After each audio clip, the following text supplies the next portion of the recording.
Another top story this morning, New York Attorney General Letitia James indicted on federal fraud charges. The longtime critic of President Trump is denying these allegations. She came out with a video. Let's get right to Good Day's Hayley Fixler. She is breaking it all down for us this morning. Hayley, good morning. Good morning, Dan, Tashani. Well, this all comes after a months-long investigation.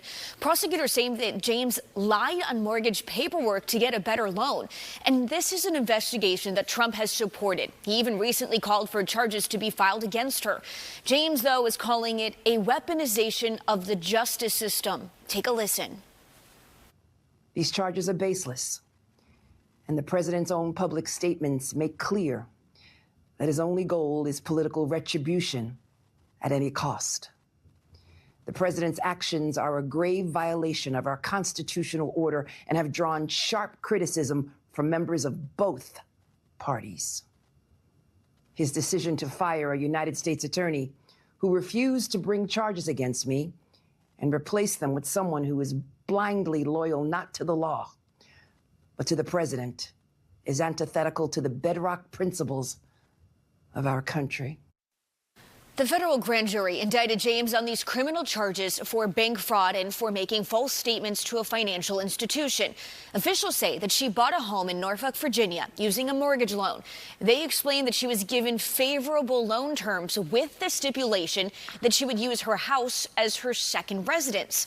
However, prosecutors say she rented it out instead. The indictment says it was misrepresentation, and the better loan offer saved her thousands of dollars. Now, here's the thing. Trump has publicly lashed out against James and other political enemies. Just last month on Truth Social, he posted a message apparently intended for Attorney General Pam Bondi, calling James guilty and asking for justice to be served. Now, this was that same post that told Bondi to prosecute former FBI Director James Comey. Comey pleaded not guilty earlier this week after he was charged with making false statements to Congress.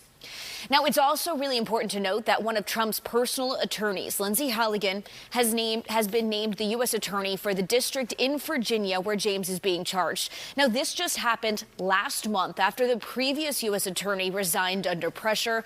Critics point out that Halligan has no previous experience as a prosecutor. James is set to be in court in Virginia later this month. Tashani? All right, Hayley, thank you.